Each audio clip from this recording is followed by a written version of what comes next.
रात के करीब 10 बज रहे थे। सड़कों पर सन्नाटा पसरा था। इसी सन्नाटे में लाल रंग का सलवार सूट और पीला दुपट्टा पहने एक जवान और खूबसूरत लड़की धीरे धीरे कदम बढ़ाते हुए सड़क के किनारे किनारे चल रही थी। वह कोई आम लड़की नहीं थी, वह थी आईपीएस ऑफिसर पूजा शर्मा। पूजा इस समय अपनी मां की दवा लेने के लिए एक डॉक्टर के घर जा रही थी। उसकी चाल में आत्मविश्वास था, लेकिन चेहरे पर मां की तबीयत की चिंता साफ झलक रही थी। सड़क के मोड़ पर पहुंचते ही पूजा की नजर सड़क के किनारे बैठे कुछ पुलिस वालों पर पड़ी। वहां 3 से 4 हवलदार और थाने का इंस्पेक्टर मल्होत्रा बैठे हुए थे। उनके सामने शराब की बोतलें खुली पड़ी थीं और मोबाइल पर तेज आवाज में गाने बज रहे थे।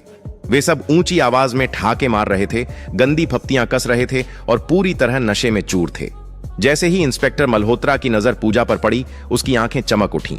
उसने बगल में बैठे एक हवलदार को ठोकर मारते हुए कहा, ओए देखो तो, इतनी रात को कौन सी हसीन परी चली आ रही है, चलो थोड़ा मजा लेते हैं। यह सुनकर बाकी हवलदार भी कुटिल हंसी हंसने लगे। उन्हें जरा भी अंदाजा नहीं था कि सामने खड़ी यह लड़की कोई आम राहगीर नहीं, बल्कि उनके ही जिले की आईपीएस ऑफिसर है। पूजा ने जब यह सब देखा तो वह कुछ क्षण के लिए ठिठक गई। उसने गहरी सांस ली और सीधे कदम बढ़ाते हुए उनकी ओर बढ़ी। तुम लोग पुलिस होकर यह सब कर रहे हो? खुलेआम सड़क पर बैठकर शराब पी रहे हो, गंदे गाने बजा रहे हो। सरकार ने शराबबंदी लागू की है और तुम खुद ही कानून तोड़ रहे हो। अगर तुम लोग ही ऐसी हरकतें करोगे तो जनता से क्या उम्मीद की जा सकती है? पूजा ने सख्त लहजे में कहा। पूजा के स्वर में ऐसी दृढ़ता थी कि बाकी हवलदार एक पल को खामोश हो गए, मगर मल्होत्रा पर इसका कोई असर नहीं हुआ। वह लड़खड़ाते हुए उठा और पूजा के सामने आकर खड़ा हो गया। उसकी आंखों में नशा और हवस दोनों साफ झलक रहे थे। अरे मैडम, आप कहां जा रही हो इतनी रात को? बड़ी खूबसूरत लग रही हो, जरा हम पर भी अपनी नजरें डालो ना, हम भी तो तुम्हारे दीवाने हो सकते हैं। मल्होत्रा ने बेहुदा हंसी के साथ कहा और पूजा का हाथ पकड़ने की कोशिश की। पूजा का गुस्सा उबल पड़ा। उसने अपना हाथ झटकते हुए कहा, देखिए इंस्पेक्टर, मैं आपको इज्जत देती हूं इसलिए चुप हूं, लेकिन आप लोग बहुत बड़ी गलती कर रहे हैं। मैं इस पूरे मामले की रिपोर्ट दर्ज करवाऊंगी। यह सुनकर मल्होत्रा ठहाका मारकर हंसा। रिपोर्ट? अरे पूरा थाना मेरा है, मैं ही इस थाने का मालिक हूं, और अगर मैं चाहूं तो तुम्हें अभी गिरफ्तार करवा सकता हूं। तुम क्या कर लोगी, समझी ना? इतना कहकर उसने जोर से पूजा का हाथ पकड़ लिया और पास खींचने लगा। ज्यादा जुबान चलाएगी तो अभी जुबान खींच लूंगा, मल्होत्रा गुर्राया। पूजा के पैरों तले जमीन खिसक गई। उसने सोचा भी नहीं था कि एक थाने का इंस्पेक्टर इतना गिर सकता है, मगर अगले ही पल उसने खुद को संभाला और दृढ़ स्वर में बोली, आप हद पार कर रहे हैं, सुधर जाइए वरना मैं आप सबको निलंबित करवा दूंगी। मुझे कमजोर मत समझिए, आप लोगों को पता नहीं कि मैं कौन हूं, इसलिए मुझे टक्कर मत दीजिए। मगर मल्होत्रा ने उसकी बातों पर जरा भी गौर नहीं किया। उल्टा उसने पूजा को और कसकर अपनी बाहों में खींच लिया। तुम हमें सस्पेंड करवा सकती हो, तुम अपने आप को समझ क्या रही हो? मल्होत्रा ने झर उगलते हुए कहा। बस, पूजा का धैर्य जवाब दे गया। उसने पूरे जोर से मल्होत्रा के गाल पर एक जोरदार थप्पड़ जड़ दिया। थप्पड़ इतना भारी था कि मल्होत्रा लड़खड़ा गया। गुस्से में तिलमिलाते हुए उसने पास पड़ी शराब की बोतल उठाई और पूरी ताकत से पूजा के हाथ पर दे मारी। बोतल के टुकड़े पूजा के हाथ में धंस गए। खून बहने लगा। दर्द के मारे उसकी सांसें तेज हो गईं। मगर मल्होत्रा वहीं नहीं रुका। उसने पूजा को धक्का देकर पास खड़ी मोटरसाइकिल के किनारे पटक दिया। पूजा दर्द से कराह उठी।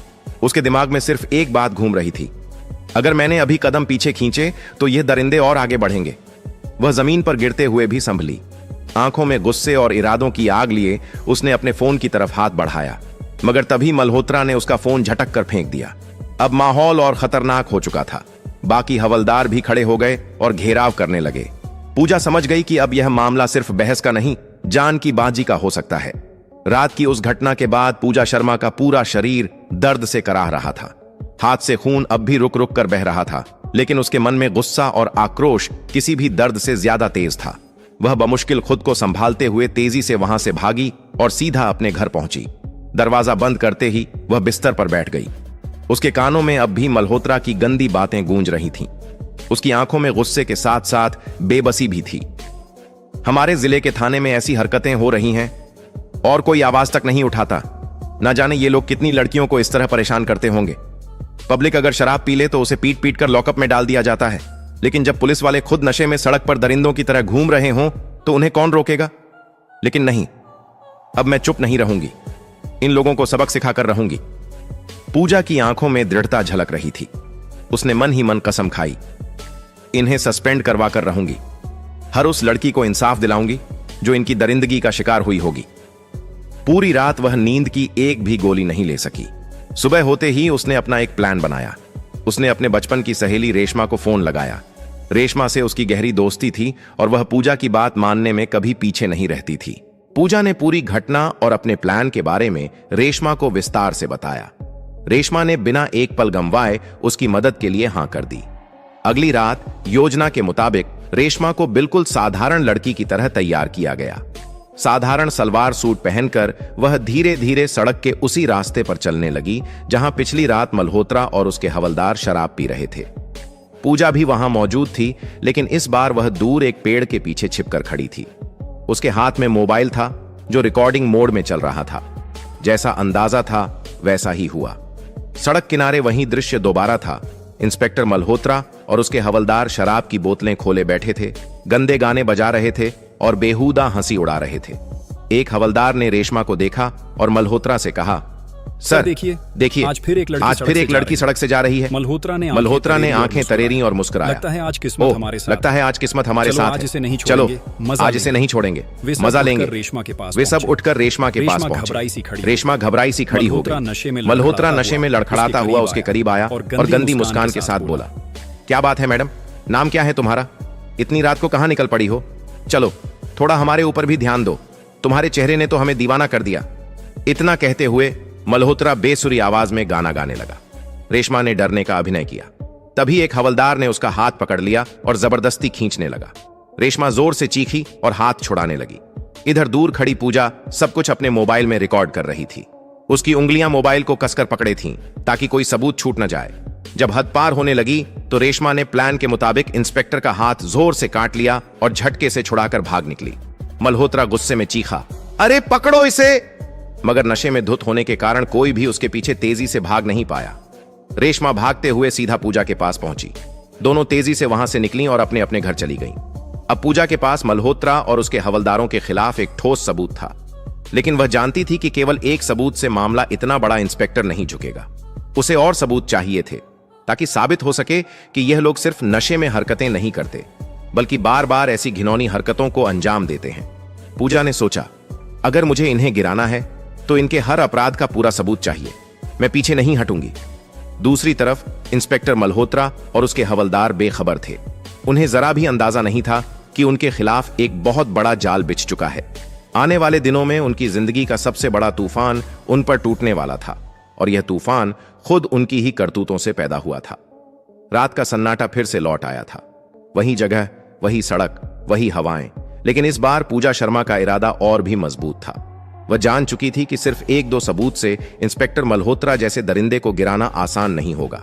उसे ऐसा सबूत चाहिए था जो न सिर्फ अदालत में काम आए बल्कि पूरी पब्लिक को हिला दे। तीसरी रात लाल रंग की हल्की साड़ी पहने, बालों को दुपट्टे से ढके हुए, हाथ में मोबाइल कसकर पकड़े पूजा शर्मा चुपचाप उसी सड़क की ओर बढ़ी। वह जगह अब उसके लिए डर का प्रतीक नहीं बल्कि मिशन का मैदान बन चुकी थी। दूर से ही उसने देखा, वही दृश्य था। इंस्पेक्टर मल्होत्रा और उसके हवलदार सड़क किनारे बनी टूटी फूटी झोपड़ी के पास शराब की बोतलें खोले बैठे थे। मोबाइल पर गाने बज रहे थे और उनके बीच बेहुदा हंसी मजाक जारी था। पूजा ने गहरी सांस ली और झाड़ियों के पीछे छिपते हुए मोबाइल का कैमरा ऑन किया। वीडियो रिकॉर्डिंग शुरू हो गई। करीब 2 मिनट तक उसने हर चीज कैद की। बोतलें, हंसी, गालियां और इंस्पेक्टर मल्होत्रा का शराब में चूर गिरा हुआ चेहरा। जब उसे लगा कि सबूत पर्याप्त है तो वह तुरंत घर लौट आई। घर पहुंचकर उसने मोबाइल को अपने सामने रखा और उस वीडियो को कई बार देखा। हर बार उसका गुस्सा और बढ़ता जा रहा था। ये लोग पुलिस की वर्दी में दाग हैं, इन्हें बचाने वाला कोई नहीं होगा। अब ये सबूत इन्हें बर्बाद कर देगा, उसने खुद से कहा। लेकिन पूजा को पता था कि सिर्फ वीडियो रिकॉर्डिंग से मामला नहीं बनेगा। मल्होत्रा के रसूख बड़े थे। थाने के कई लोग उसके इशारों पर चलते थे। उसे सस्पेंड कराने के लिए सिर्फ सबूत ही नहीं, पब्लिक सपोर्ट और बड़े अफसरों की मदद भी चाहिए थी। अगले दिन सुबह पूजा ने अपने पड़ोस की कुछ भरोसेमंद महिलाओं और बुजुर्गों को घर बुलाया। उसने उन्हें वीडियो दिखाया। वीडियो देखकर सबका खून खौल उठा। एक बुजुर्ग बोले, मैडम, अगर हमारे जिले के पुलिस वाले ऐसे काम करेंगे तो जनता कहां जाएगी? आप बिल्कुल सही कर रही हैं, हम गवाही देने को तैयार हैं। दूसरी ओर एक महिला ने कहा, मैडम, आप जैसे लोग ही हमारी उम्मीद हैं, आप जो कहेंगी हम करेंगे।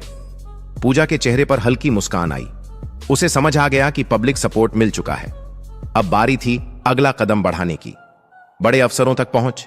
पूजा जानती थी कि मल्होत्रा को सीधे पकड़वाना आसान नहीं। अगर वह सीधे थाने जाती और शिकायत करती तो मामला दबा दिया जाता।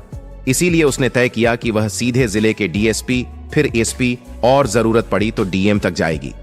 सबूत तैयार करके वह सबसे पहले डीएसपी विकास सिंह के ऑफिस पहुंची। विकास सिंह एक सख्त और ईमानदार अफसर माने जाते थे। पूजा ने उन्हें पूरा वीडियो दिखाया और पूरी घटना विस्तार से सुनाई। डीएसपी वीडियो देखकर हैरान रह गए। मैडम, यह मामला बहुत बड़ा है। मल्होत्रा का नाम कई बार सामने आया है, लेकिन आज तक कोई ठोस सबूत नहीं था। आपने कमाल कर दिया, उन्होंने गंभीर स्वर में कहा। सर, मैं चाहती हूं कि इस मामले को दबाया न जाए। मैं खुद गवाही दूंगी, पूजा ने दृढ़ स्वर में कहा। डीएसपी ने हामी भरी। आपको मेरी पूरी मदद मिलेगी, लेकिन हमें और सबूत चाहिए ताकि कोई लूप होल न बचे। यह सुनकर पूजा ने अपने अगले कदम के बारे में बताया। सर, मैं एक और रिकॉर्डिंग करूंगी, इस बार ऑडियो भी। साथ ही कुछ स्थानीय लोगों को साथ लेकर स्टिंग करूंगी ताकि कोर्ट में मामला टिक सके। डीएसपी ने उसकी योजना पर सहमति जताई और कहा, आपको सुरक्षा भी दी जाएगी, और हां, मामले को मैं खुद ईएसपी साहब तक पहुंचाऊंगा। उस रात पूजा ने एक और योजना बनाई। इस बार उसने पड़ोस के 2 भरोसेमंद लड़कों और एक महिला को अपने साथ लिया। उन्होंने तय किया कि महिला सामान्य राहगीर बनकर वहां से गुजरेगी और बाकी 2 लड़के थोड़ी दूरी पर खड़े रहेंगे। पूजा खुद कैमरे के साथ तैयार रही। जैसा अंदाजा था, मल्होत्रा और उसके हवलदार फिर वहीं हरकत करते दिखे। उन्होंने उस महिला को रोकने की कोशिश की, गंदी बातें की और हाथ पकड़ने की कोशिश भी की। सब कुछ कैमरे में रिकॉर्ड हो गया। इस बार पूजा के पास वीडियो प्लस ऑडियो दोनों सबूत थे। अगली सुबह पूजा सीधे एसपी संदीप चौहान के पास पहुंची। उसने सारे सबूत और पब्लिक गवाहों की सूची दिखाई। एसपी ने वीडियो देखते ही टेबल पर हाथ मारा। ये लोग पुलिस कहलाने के लायक नहीं हैं। मैडम, आपने बहुत हिम्मत दिखाई। मैं इसे तुरंत डीएम मैडम तक पहुंचाता हूं। उसके बाद पूजा और एसपी खुद डीएम श्रुति वर्मा के ऑफिस पहुंचे। श्रुति वर्मा अपने कड़े फैसलों के लिए जानी जाती थीं। उन्होंने वीडियो देखा और कड़क आवाज में कहा, यह शर्मनाक है। ऐसे लोग पुलिस की वर्दी पर कलंक हैं। मैडम, मैं आपके साथ हूं। डीएम ने तुरंत आदेश दिया कि पूरे मामले की जांच के लिए एक स्पेशल टीम बनाई जाए। साथ ही मल्होत्रा और उसके हवलदारों को तुरंत ड्यूटी से निलंबित करने का प्रस्ताव तैयार किया जाए। पूजा की मेहनत रंग ला रही थी। मल्होत्रा और उसके आदमी अभी भी अनजान थे कि उनकी गिनती की घड़ियां शुरू हो चुकी हैं। पूजा ने पब्लिक गवाहों से लिखित बयान लिए और सभी सबूत एक फाइल में इकट्ठा कर दिए। डीएम ने अगले ही दिन प्रेस कॉन्फ्रेंस बुलाने का आदेश दिया। पूजा मैडम, कल का दिन आपकी जीत का पहला दिन होगा। हम जनता के सामने इन दरिंदों का चेहरा उजागर करेंगे। पूजा की आंखों में चमक थी। उसने सोचा, अब ये लोग सिर्फ सस्पेंड नहीं होंगे, ये सबक सीखेंगे कि कानून से बड़ा कोई नहीं। अगली सुबह शहर में हलचल मच चुकी थी। पूजा शर्मा ने जैसे ही डीएम के आदेश पर सारे सबूत सौंपे, मामला रफ्तार पकड़ गया। डीएम श्रुति वर्मा ने उसी दिन सुबह जिले के सबसे बड़े कॉन्फ्रेंस हॉल में प्रेस मीटिंग बुलाई। खबर फैलते ही मीडिया, पब्लिक और तमाम पुलिस अधिकारी वहां जुट गए। पूजा ने अपने हाथ में वह फाइल कसकर पकड़ी हुई थी जिसमें पिछले 3 दिनों में जुटाए गए सारे वीडियो, ऑडियो रिकॉर्डिंग्स और पब्लिक के लिखित बयान थे। यह फाइल अब इंस्पेक्टर मल्होत्रा और उसके साथियों के करियर को खत्म करने वाली थी। डीएम श्रुति वर्मा हॉल में पहुंची। उनका चेहरा कठोर था और आवाज में गुस्सा साफ झलक रहा था। हम सब यहां इसलिए जुटे हैं क्योंकि हमारी पुलिस फोर्स में कुछ ऐसे लोग हैं जो वर्दी का नहीं बल्कि दरिंदगी का काम कर रहे हैं। आईपीएस पूजा शर्मा ने अपनी जान पर खेलकर इन गुनहगारों का चेहरा बेनकाब किया है। आज ये वीडियो जनता और मीडिया के सामने पेश होंगे। पूजा आगे बढ़ी। उन्होंने माइक उठाया और सबको संबोधित किया। 3 दिन पहले मैंने देखा कि हमारे ही जिले के थाने में तैनात इंस्पेक्टर मल्होत्रा और उसके हवलदार खुलेआम शराब पी रहे थे, महिलाओं को परेशान कर रहे थे। मैंने उन्हें रोकने की कोशिश की, लेकिन उन्होंने मुझ पर हाथ उठाया। यही नहीं, उन्होंने मेरे साथ बदसलूकी की। अगर मैं चुप रहती तो ये दरिंदे और कितनी लड़कियों को शिकार बनाते पता नहीं। इसलिए मैंने उनके खिलाफ सबूत इकट्ठा किए। इसके बाद उन्होंने वीडियो मीडिया और जनता के सामने चला दिए। स्क्रीन पर मल्होत्रा और हवलदारों का नशे में धुत होकर सड़क पर महिलाओं को परेशान करना, गंदी बातें करना और शराब पीना साफ दिख रहा था। वीडियो देखते ही हॉल में बैठे लोग भड़क उठे। मीडिया के कैमरे लगातार फ्लैश कर रहे थे। लोग चिल्ला रहे थे, सस्पेंड करो इन्हें, जेल भेजो।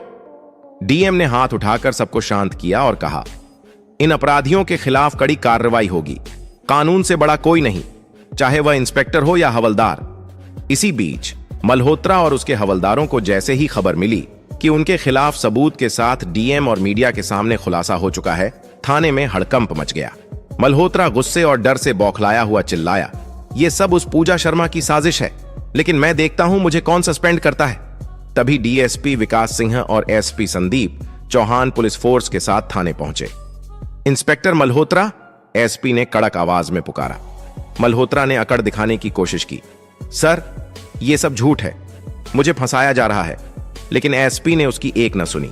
उन्होंने कहा, तुम्हारे खिलाफ सबूत पुख्ता है, तुमने कानून और पुलिस वर्दी दोनों का अपमान किया है। डीएम मैडम के आदेश पर तुम्हें और तुम्हारे सभी साथी हवलदारों को तुरंत निलंबित किया जाता है। जांच के बाद तुम्हारे खिलाफ मुकदमा भी दर्ज होगा। यह सुनते ही मल्होत्रा के चेहरे का रंग उड़ गया। पूजा भी वहां मौजूद थी। जब मल्होत्रा की नजर उस पर पड़ी तो वह गुस्से से बड़बड़ाया, तुमने मुझे बर्बाद कर दिया। पूजा ने शांत लेकिन सख्त आवाज में कहा, नहीं मल्होत्रा, तुमने खुद को बर्बाद किया है, कानून से ऊपर कोई नहीं। एसपी ने आदेश दिया, हथकड़ी लगाओ। मल्होत्रा और उसके हवलदारों के हाथों में हथकड़ियां डाली गईं। थाने के बाकी पुलिसकर्मी यह सब देखकर शर्म से सिर झुका ली। उस दिन के बाद से थाने में बहुत सारी सुधार हुई। अब सारे पुलिसकर्मियों को समझ आ चुका था कि यह वर्दी किस लिए बनी है और इसका काम क्या है। उस दिन के बाद सब कोई सुधर गए और सिर्फ थाना ही नहीं, पूरा शहर बदल गया। दोस्तों, अगर आपको यह वीडियो पसंद आया है तो प्लीज वीडियो को लाइक कीजिए और ज्यादा से ज्यादा शेयर करें। और हां, हमारे चैनल मशकूर वॉइस को सब्सक्राइब करना ना भूलें। और हां, आप लोग कहां से वीडियो देख रहे हैं, किस देश से देख रहे हैं, किस राज्य से देख रहे हैं, कमेंट जरूर बताएं।